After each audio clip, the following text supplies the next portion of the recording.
Okay. So again, thank you for attending the AMAAZE invited talk.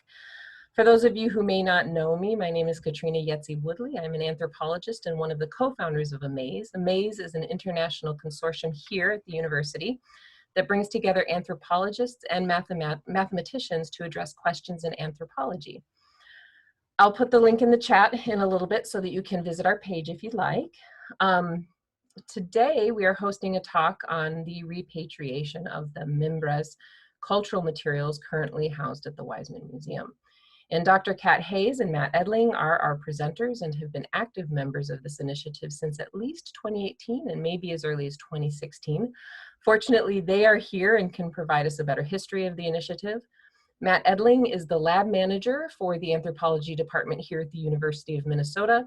And Dr. Kat Hayes is an associate professor of anthropology, the director of the Race, Indigeneity, Gender, and Sexuality Studies Initiative, which we refer to as RIGS.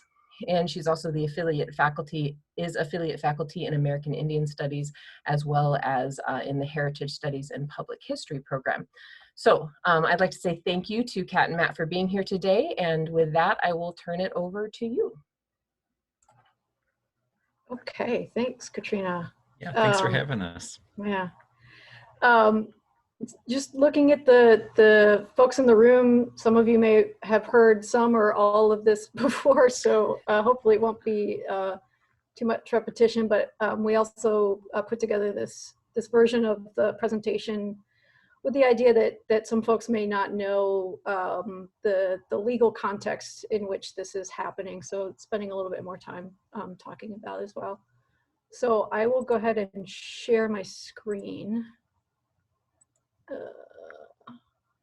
Hopefully everybody can see that. And so we're going to tag team this presentation a little bit. I'll start. I should look at my notes. I actually wrote this out. Thank you for the opportunity to present this work today. Repatriation cases like this one are actually pretty historically specific in the details, as you'll see, but at the same time, they also have implications, much broader implications, much broader concern for that all of us, no matter what discipline we're coming from, can share about the harmful legacies of academic research and the lessons that we take away from it for current ethics of practice and how we proceed forward. So what we're going to do in this talk is start off by talking about the federal law that mandates the repatriation of remains collected by archaeologists and why it's needed. Then we'll give the complicated history.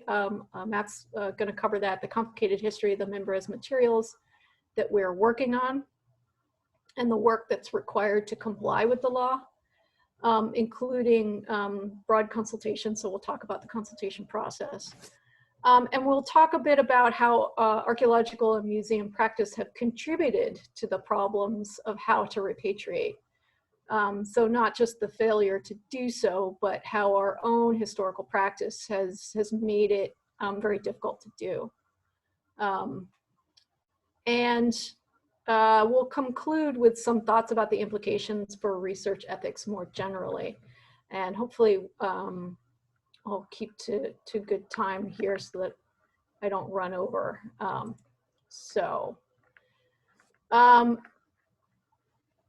Every research discipline evolves and the ethics of practice evolve with it.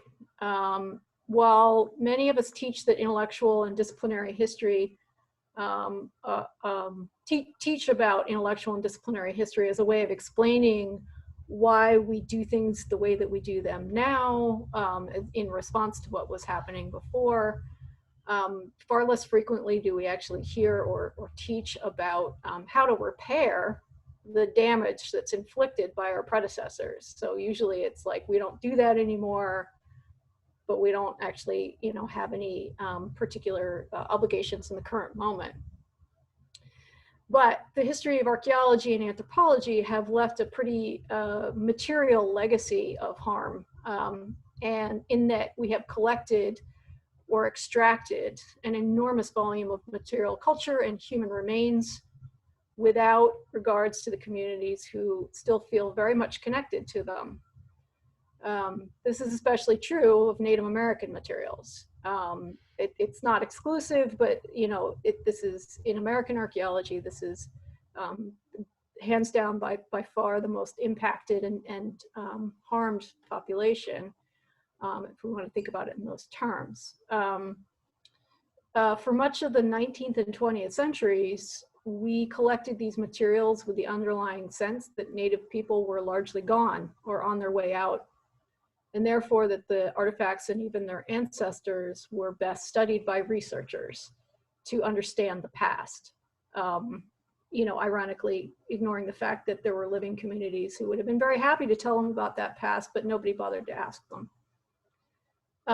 Of course, in that vein, I believe it's now 572 federally recognized tribes today categorically refuse that characterization of themselves as extinct or on their way out. Furthermore, if you really look closely at the history, you'll see that many Native people were protesting all along the way what they saw as the theft of their cultural heritage and their ancestors. So I want to emphasize that it's actually, there really is no way to fix that legacy, but there are reparative steps. That doesn't mean that we can't do anything at all. There are in fact reparative steps that we can and should take. So I like to, think of this work as framed within what Abenaki anthropologist Margaret Brujac calls restorative methodologies. And she calls on us to, quote, revisit the moments of disturbance in each site and in each museum, to compile a life history of collections in order to trace our way back to something resembling the original indigenous intentions. This is not a call for more scientific research on indigenous remains. It is a call for forensic archival research on the collectors themselves to discover new insights and new evidence of where their hands have been.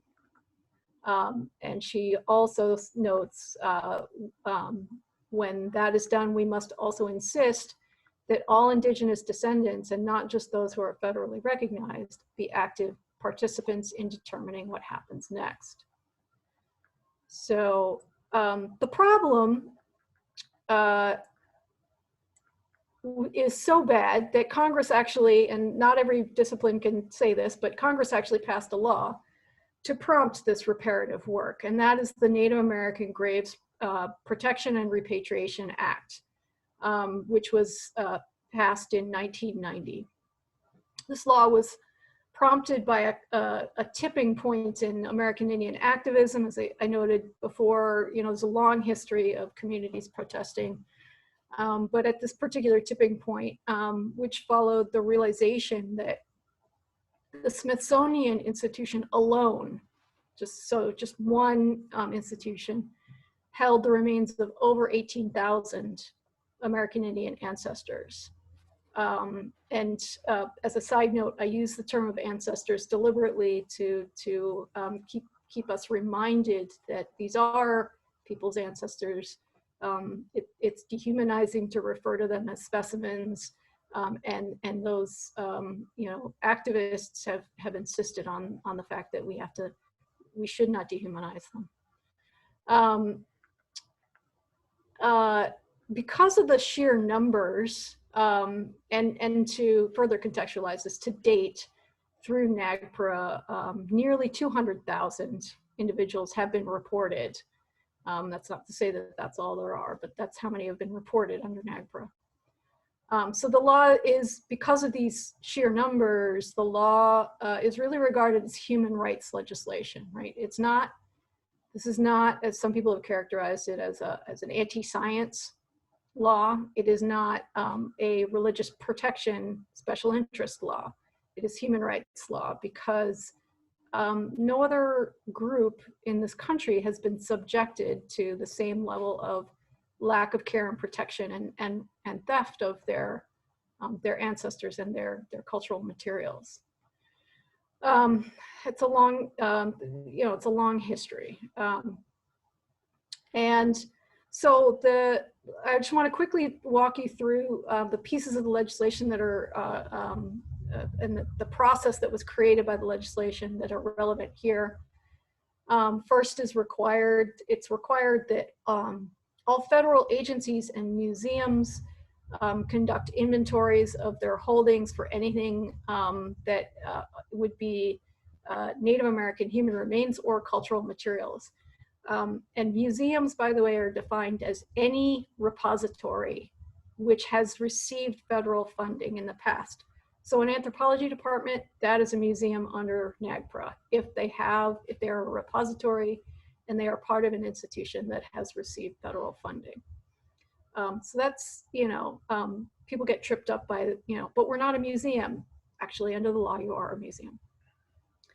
The reporting of inventories and summaries, and there's a distinction between these, requires that you report on Native American human remains first, ancestral remains, funerary objects, which are classified either as associated or unassociated funerary objects. This is also not a very clear term, but associated means we know where the ancestral remains are, that we could reassociate the funerary object with them, as opposed to unassociated, which is we know this comes from a burial, but we have no idea where the ancestral remains are. And then there are two other categories of sacred objects and objects of cultural patrimony. Part of the reason that I bring this up and the sort of categorical distinction, because you probably think this is getting a little in the weeds, but the reality is that museum professionals and anybody who's dealing with these inventories, when you get right down to it, we can identify what are human remains, but for many of these other categories, especially what constitutes sacred objects and objects of cultural patrimony, we are not qualified to make those identifications. That can only be done in consultation with tribal communities. You can get partway there by knowing the sort of archaeological literature, maybe some ethnographic literature, but ultimately those determinations have to be made in consultation with communities, because they know what is sacred, what is cultural patrimony to them. That is the whole point. These are culturally affiliated items. But tribal consultations are also required in the process of making a cultural affiliation determination, so that when you complete the inventory with cultural affiliation determinations, that opens the door for those identified tribes to file claims for the materials. So I lay this all out in part because the process even seems relatively straightforward. Okay, check, go through inventory, figure out what categories, consult with tribes, deal with the repatriation process. But in fact, the history of, as I mentioned before, the history of archaeological and museum practices has made it very difficult to make it through these processes. And especially in the case that we are describing today. So I'm going to turn it to Matt for the next few slides. So where this all started, and what's the university's role in this life history? It started all the way back in 1928 with the founder of the anthropology department, Albert Jenks, took a group of undergraduate students and joined an ongoing archaeological excavation at the Cameron Creek site in New Mexico, which was being organized and run by the School for American Research, the University of New Mexico, and the New Mexico State Museum. This initial expedition was funded by the Minneapolis Institute of Arts. Jenks really had no archaeological experience at this point. He had never worked in the Southwest. So one of the first big questions we kind of thought about was, why would the Minneapolis Institute of Arts fund this type of expedition? And the reason they did was because they expected to receive all of the artifacts, all of the bowls, all of the other artifacts that were excavated by the University of Minnesota team. We know that things were split between New Mexico and the New Mexico State Museum and the Minneapolis Institute of Arts along some level. We don't know exactly what percentage went to New Mexico and what percentage came back to Minneapolis, but the vast majority of the objects from that first year of excavations did come back to Minnesota. And the reason the Art Institute wanted these objects is because the pottery vessels are highly prized in the art world ever since they were first introduced via looting and amateur archaeology in the early 20th century. They're highly decorative with design, very intricate geometric designs and anthropomorphic designs. So yeah, so even this first season, we're kind of seeing these collections being split up into, split by the institutions where they're residing in different parts of the country, and then also they're being split up by the types of objects that are being recovered, in addition to the human remains. The following year, in 1929, Jenks returns along with one student from the previous year, Lloyd Wilford, who served as the site supervisor, and another group of undergraduate students, and they focused on the Galaz site, which had been identified during day trips the previous year. And this year, though, some funding came from the University of Minnesota, but Jenks had developed a clever scheme of subscription support from private donors. And this was kind of a who's who of Minneapolis old money. The Pillsburys, the Daytons, James Bell of the Bell Museum, the Peavies of like Peavy Plaza, they all contributed money to this fund to fund Jenks's ongoing archaeological work. They spent 3 seasons at Galaz, and the diaries and field notes show that in 1930 and 1931, they also made side expeditions to several other sites. After 1931, the university refused to fund Jenks's New Mexico expeditions any further, and his donors were less forthcoming because we were in the middle of a Great Depression and everybody was squeezed. So the money spigot turned off, and Jenks had to shift his focus instead to Minnesota archaeology, where he was able to fund work around the state here. So in their 4 years of excavating in New Mexico, the students who were part of the team, kept surprisingly detailed field notes, which documented the vast number of human burials that they uncovered. And in their notes, the team was quite clear that these burials were a primary target because they were known to include pottery. While the majority of the human remains were deemed not good enough or were not in a salvageable condition. We've talked to some archaeologists who work in the area, and they say that preservation for bone in the Mimbres sites is known to be poor. All of the grave goods were collected and came back to Minnesota. I think we can go to the next slide, Kat.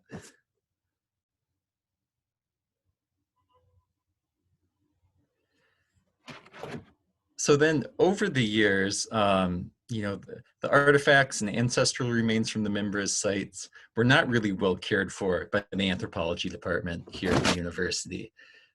Jenks wrote 1 or 2 kind of overview articles on his work in New Mexico, but had moved on to Minnesota archaeology, retired shortly after these excavations in 1938, and he never completed any formal analysis or site report on this work. Lloyd Wilford, the student who participated in all 4 years of these excavations, and eventually became a faculty member in the anthropology department, likewise focused his career on Minnesota archaeology and only would address the Mimbres material in response to direct inquiries from colleagues from around the country. By 1958, all of the pottery and artifacts that had gone to the Minneapolis Institute of Arts from the first year's excavation were sent to the university anthropology department because MIA was paring down their collections. They were in the process of having a large deaccessioning campaign and were getting rid of all kinds of different collections. So once those items were reunited back here at the University of Minnesota Anthropology Department, many were then subsequently traded in the 60s and 70s to other institutions across the country in order to try and fill out the department's type collection. So we would trade Mimbres bowls for collections of ceramics from Peru or other archaeological sites in the Southwest. And while this was happening, it seems that no one consulted the field notes when they did so, as these items were sent to these other institutions with no provenience information. And so we've used all of these types of records. We've looked at the field notes documentation. We've looked at the anthropology department accession book records, correspondence with other institutions, any transfer records that might exist, and in an attempt to track down the current locations of these objects, and trying to compare, you know, step by step where these objects travel to, and also making sure that these different records refer to the same object by comparing, you know, the designs and the descriptions for these objects from one location to the next. We can go to the next slide. Yeah. So then moving into the 1980s, complicating the history of this collection is the Minnesota Private Cemeteries Act, which was passed by the state government, which mandated the transfer of all Native American human remains to a state agency, the Minnesota Indian Affairs Council. The human remains are still cared for by MIAC at their repository at Hamline University. However, this transfer and the state statute only required the transfer of the human remains, not their associated grave goods.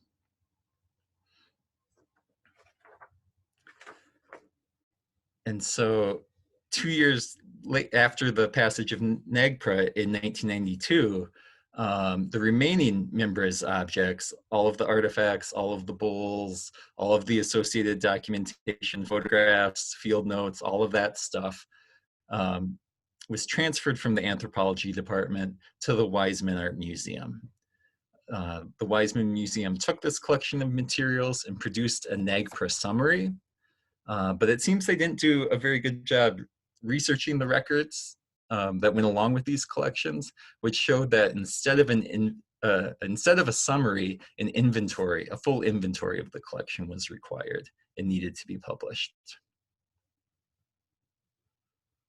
We can go to the next slide. And so these records that the Wiseman had in their possession are incredibly important. So as you can see here, this is a master list, I believe from the 1929 excavation, that lists the numbers for the burials. It includes information as to who excavated them, a description of the burial, the description of the associated grave goods that were found with that burial, the provenience information from where on the site these objects came from. And as Kat kind of already talked about, this is really important because NAGPRA requires different reporting requirements for funerary objects that were known to have been associated with ancestral remains, which are also held by the museum. This distinction reflects the view that grave goods should be inalienable objects. They need to stay with the person. And this takes precedence over the Minnesota Private Cemeteries Act, which only required that the human remains be repatriated or reburied. other objects reasonably assumed to be burial associated, but without a known location for the human remains, are termed UFOs, or unassociated funerary objects, which Kat had already mentioned. And those can be reported through a less detailed summary. And so like the information in these records that the Wiseman had, should have been used to fully comply with the requirements of NAGPRA. But these field records had remained stashed away at the museum. When researchers, including students in our own department, asked to see these records, they were made available for short periods of time and always under constant supervision. And in some cases, requests to see the records were denied as well. So I'll take over from here. That's actually a really short and not very detailed overview of the history of the collection, if you can believe it. We spent a lot of time sort of putting together the details of this history.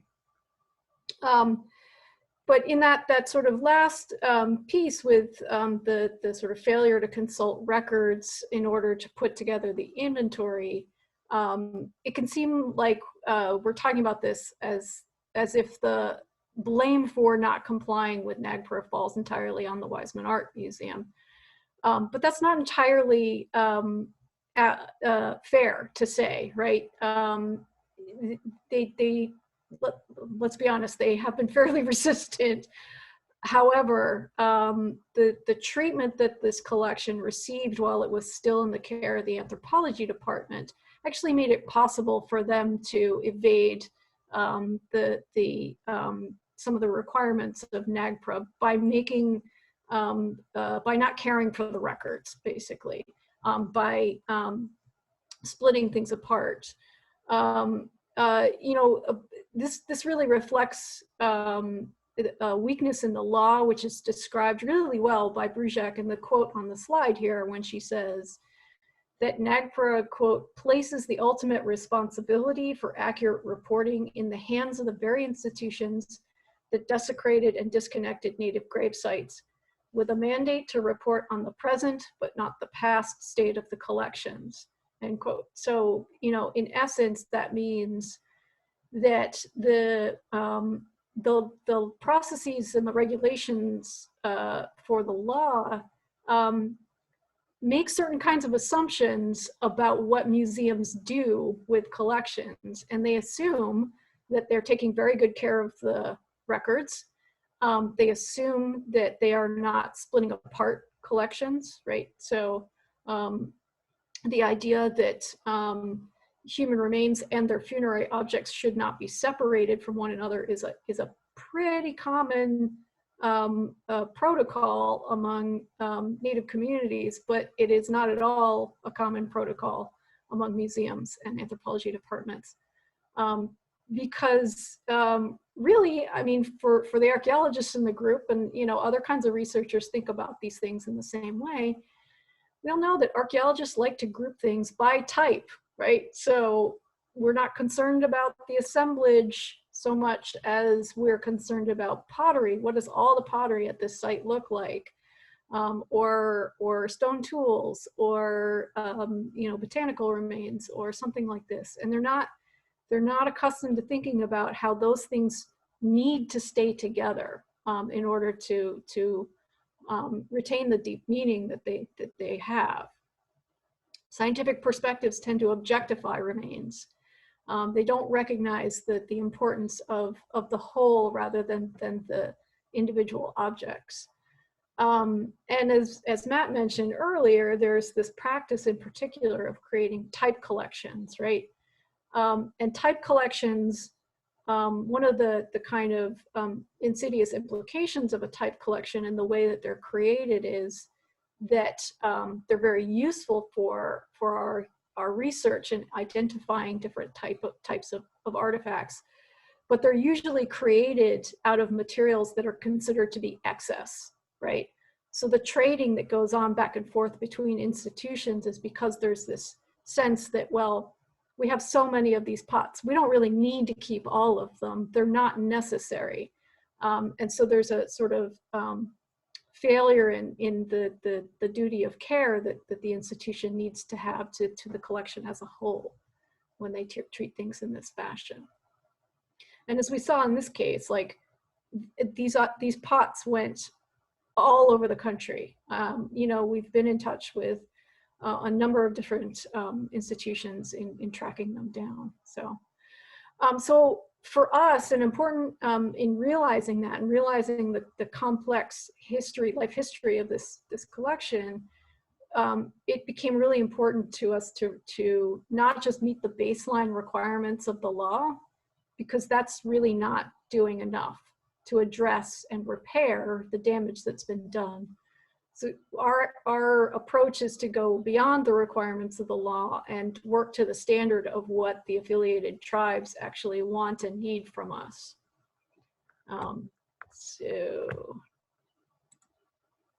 So that means a lot of consultation and collaboration. And even I was a little startled when I put this slide together and you know, got a sense of like the really long laundry list of you know, different groups and entities that we have been collaborating with and consulting with. So first and foremost, that includes the Minnesota Indian Affairs Council. The process of trying to do this work may have like really started in earnest with us in 2018 when we had the field records finally were made available to us.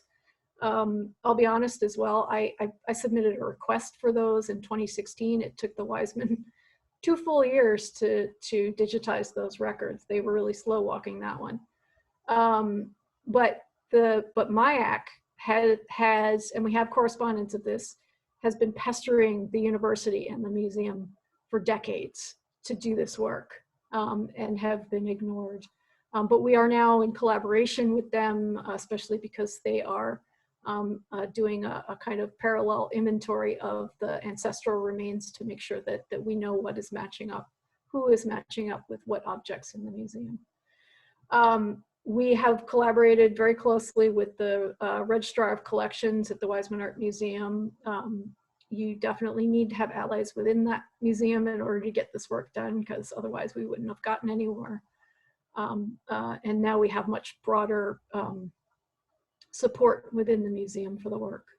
Obviously the anthropology labs, so that includes, you know, I can't even express enough the amazing work that Matt has done on this effort. We've also gotten, you know, student interns who transcribed records, who've worked on the data reconciliation, you know, various different parts of, you know, looking even through the collections that we still hold and trying to figure out, does this actually match back up to what should be in our inventory?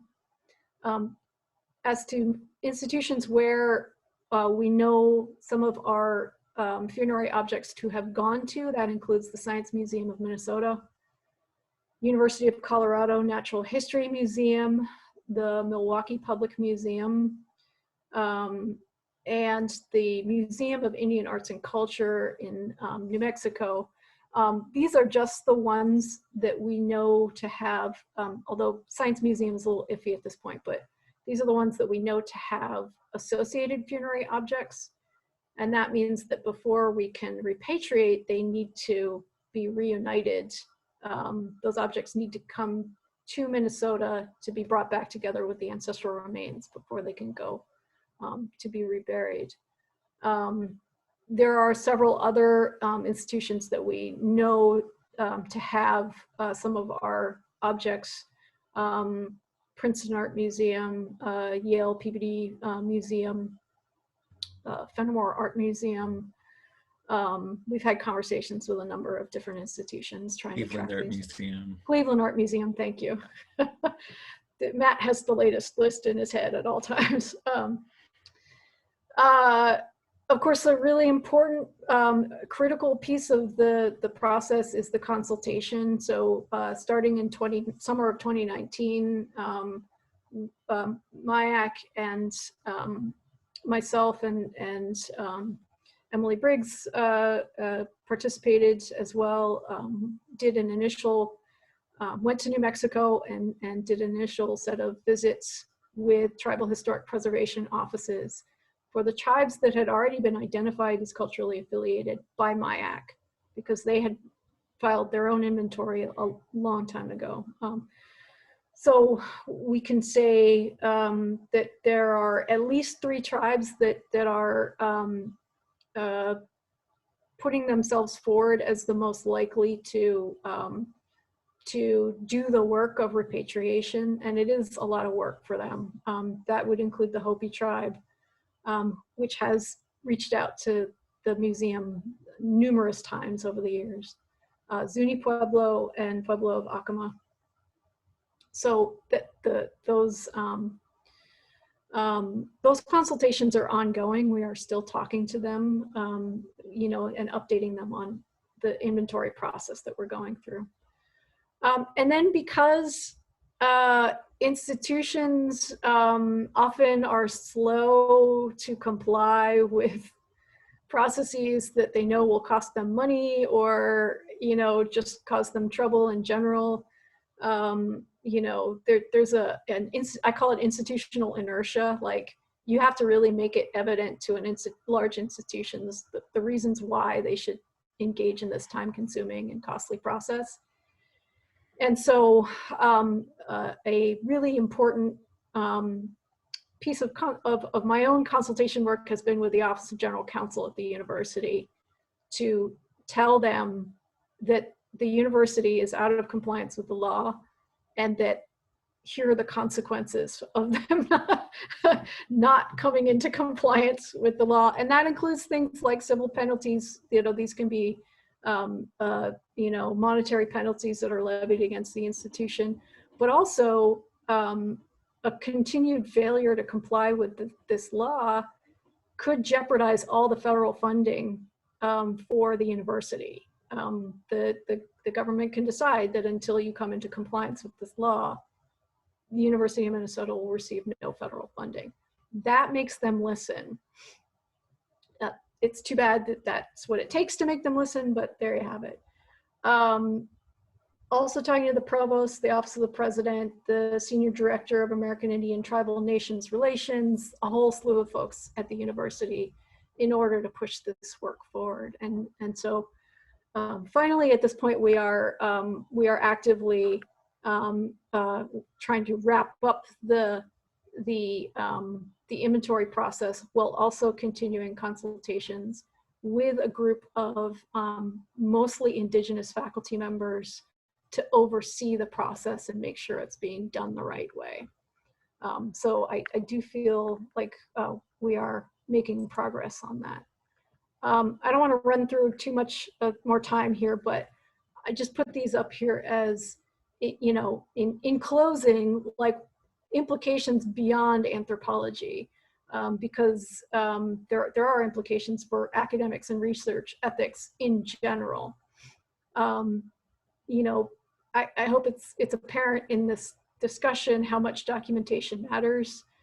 But, you know, one of the things that I think we need to think about is, you know, documentation is something that we kind of routinely do, but we think about it as what we do for ourselves and for other like-minded researchers. But if we were to take the standard to documentation that says anything that is collected for research purposes might someday be subject to being returned.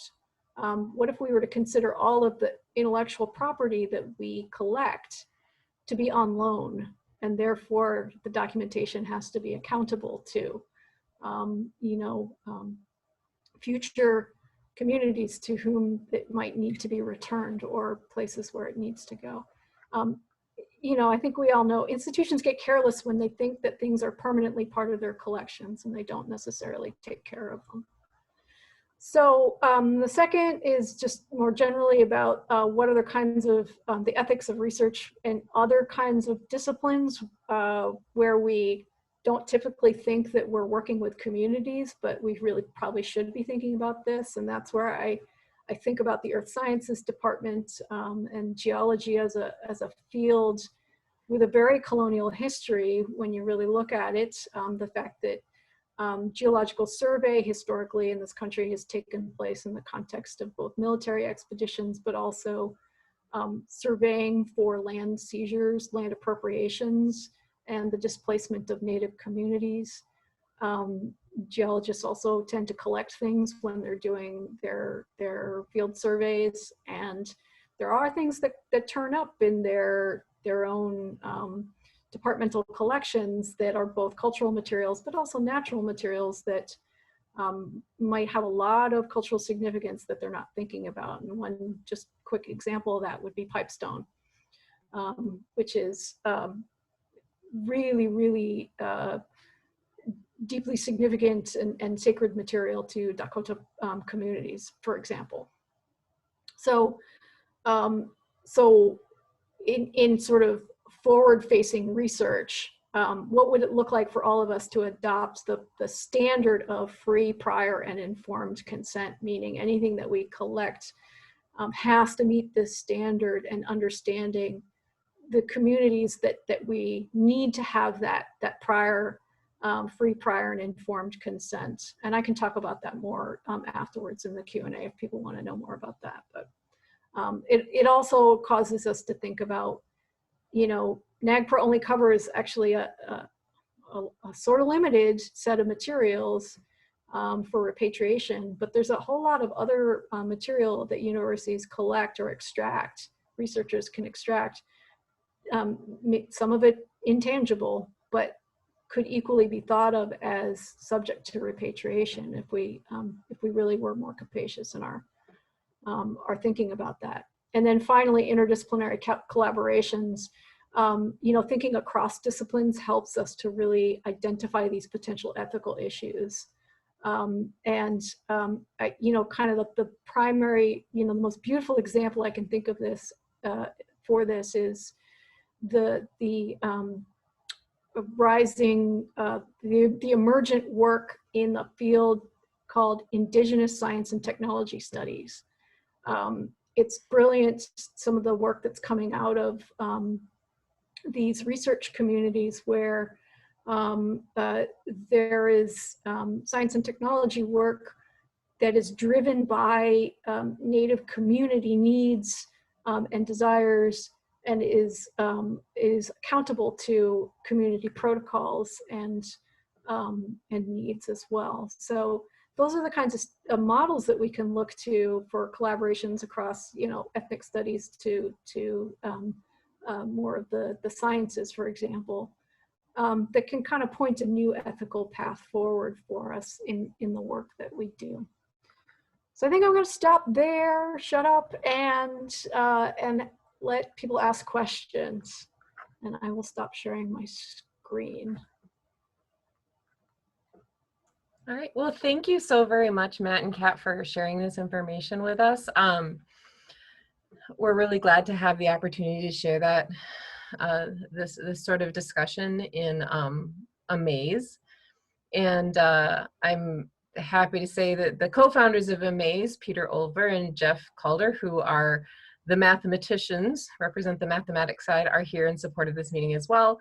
And I think we are sufficiently small that we can just go ahead and open up, people can just ask questions. So I'll go ahead and change the security settings so people can unmute themselves. You can use the raise hand function or whatnot, but you should be able to ask questions now if you have them. So again, Matt, Kat, thank you so very much. We have about 10 minutes for questions. Maria. Can you hear me now? Yes. Yeah. Okay. I have a question. Was there any analyses done on the remains or objects? Like, I'm thinking like isotope analysis or radiocarbon dating. And if so, are there any derived products like bone powder, things like that, that may also need to be returned? You know, it's such an interesting question because this might be the like one small silver lining to the sheer neglect of this material, in the sense that, you know, because Jenks and then Wilford and the subsequent sort of folks never really seemed to have much interest in completing any analysis, that by the time the ancestral remains got turned over to MIAC, at least to the best of our understanding, none of that work had been done. And then once they were in the care of MIAC, you know, basically said, there were some basic sort of non-destructive analyses done, you know, mostly just kind of, you know, what's the word I'm looking for? Morphological studies, but they wouldn't allow any destructive studies. The possible exceptions that I can think of, and Matt, you can help me with the reporting on this, but like way back there were some cremations found, and at one point, like, I don't even know what it was that they did, but they, you know, subjected something to the test to figure out that it was like right away in the after the first field season, they had found cremations and they didn't know what they were, so they sent them to somebody in the ag school because they wanted to test and see if it was like food or like corn mash or something. And there's like one line in the letter that talks about it. But I think we have those remains back, but I don't know. Again, it's, do we have all of them, or how did they handle them? You know, it was almost 100 years ago. We don't know any of those details. And then there were studies done on parrot remains in the 1960s that were mailed to researchers. And then in the 80s, there was a researcher from Harvard who came and kind of did overview of all of the excavations that have been conducted at Galaz, but I haven't seen any evidence that he ever did any radiocarbon dating or anything like that. But I need to read through the whole thing again, I think. Yeah, I mean, every time this comes up, we get paranoid and we're like, oh my God, we have to read this all again and figure out what did we miss? Because that same guy who, Steve LeBlanc, is pretty pushy about wanting to access some of those, the parrot remains to do. Didn't he want to do genetic studies on those? Yeah, he did. Because there's some big question about whether they were coming from Mexico or not. But, you know, those are actually in the possession of MIAC, and MIAC is adamantly refusing to let him have access to anything. So.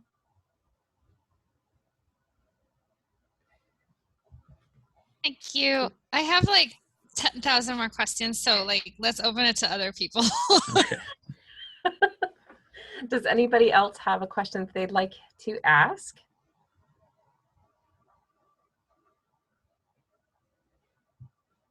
Well, Marie, you might get your chance. Oh, Risa. I was just wondering, I'm sorry if my internet is still not doing very well, so I'm laggy, I'm sorry. I'm wondering if you have any idea of kind of what this timeline looks like moving forward for like, I don't know if completing this project is the right way to, like, what does this kind of look like in terms of getting everything back and reassociated and then getting it back to the proper people? That's a really good question. I wish I had a more solid answer for you, but I think because there's several phases to it, as you can probably tell, I think that, well, my sincere hope is that the university can at least have the specific inventory completed and filed, published through NAGPRA, the National NAGPRA office, before the end of the calendar year. So that would mean, you know, a full accounting of what is here, and then an accounting of the consultation process and the determination of cultural affiliation. And I'm comfortable with that timeline. The sticking point really is, because we already know through consultations that they do, like, you know, they are not willing to, the tribes are not willing to bring things back piecemeal. And particularly, they're not going to bring back ancestral remains individually and then receive the funerary objects. They want everything to come together and be brought to them so that they can immediately be reburied. And that means that, and my suspicion is that that includes, like, we don't want to take half of the human remains and their associated funerary objects and bury them, and then take the other half when everything comes together and bury them. And I get it, because they, first of all, it's an emotionally hugely burdensome process for them to go through, so they don't want to have to do it twice. Second of all, it's an enormous number. So of our sort of revised MNI that MIAC has done for the individuals that are here is about 200 individuals. That's a lot. You know, it's going to take a lot of effort to figure out, like, where can we rebury them in a place that's secure. So that will take some time to figure out.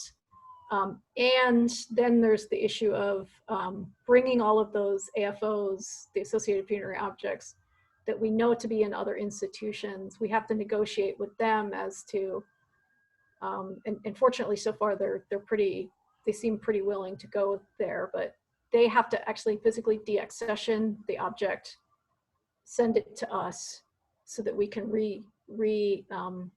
reunite them, have everything in the appropriate,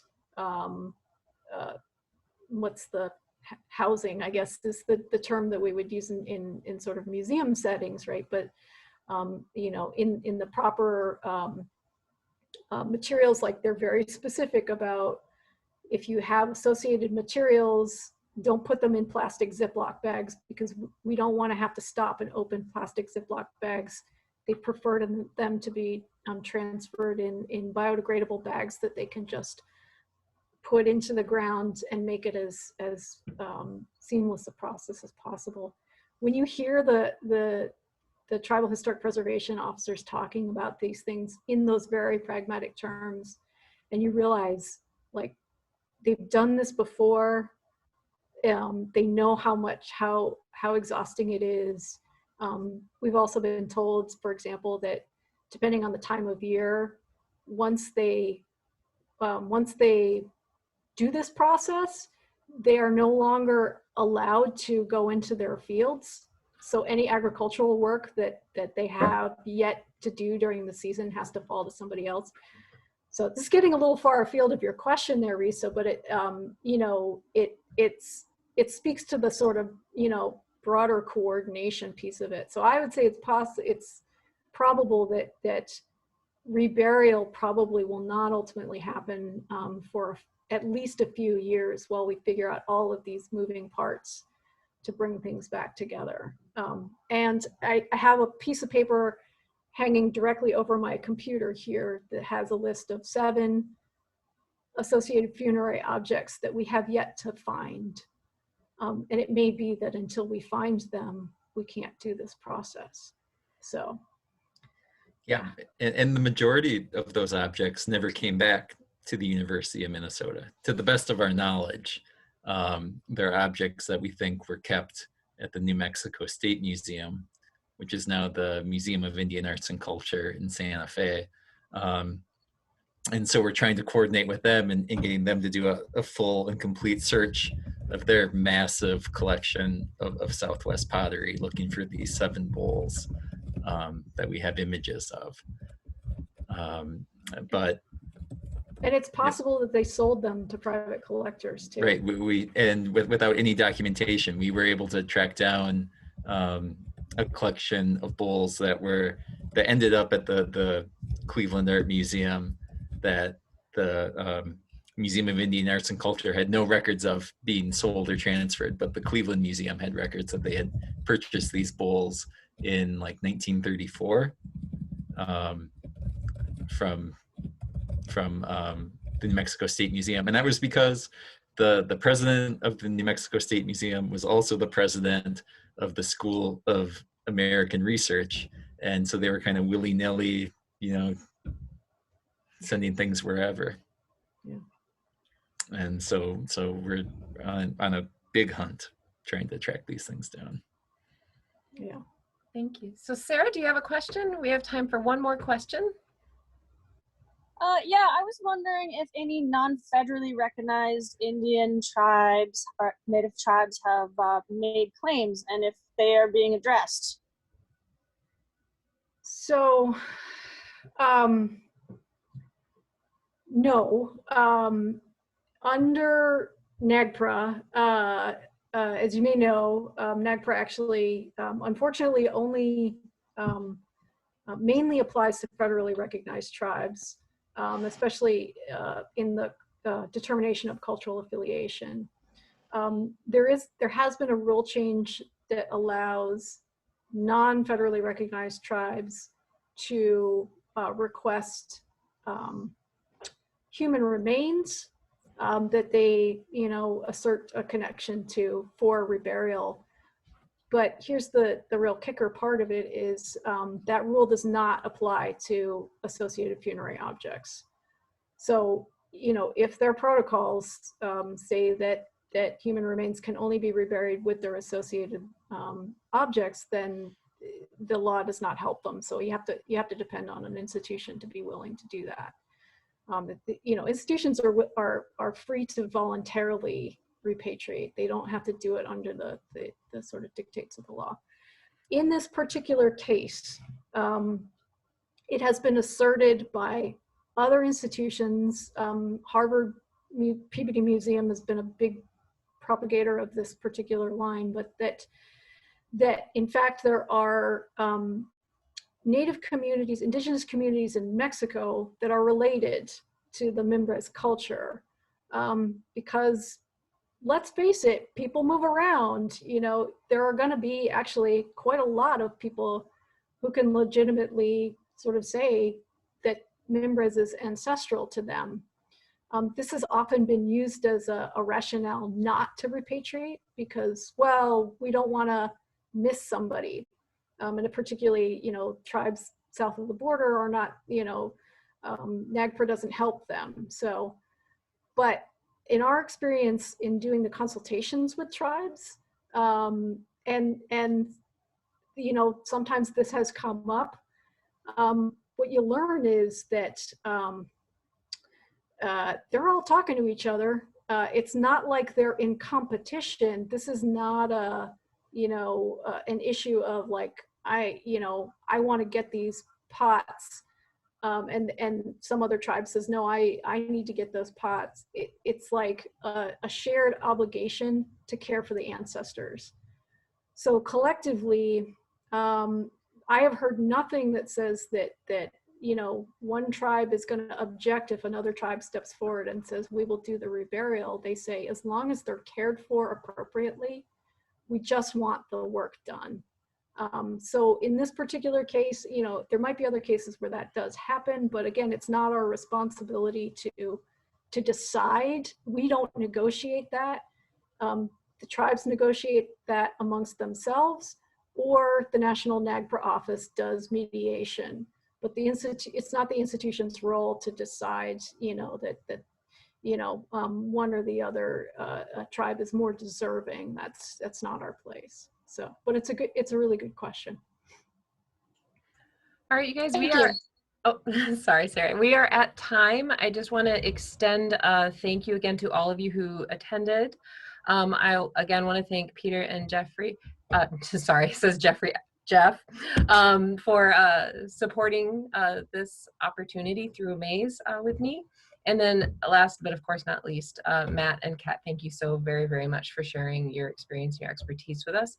I'm going to go ahead and stop the recording, and I invite you all to stay up for a minute or two just for some casual hello and conversation. All right.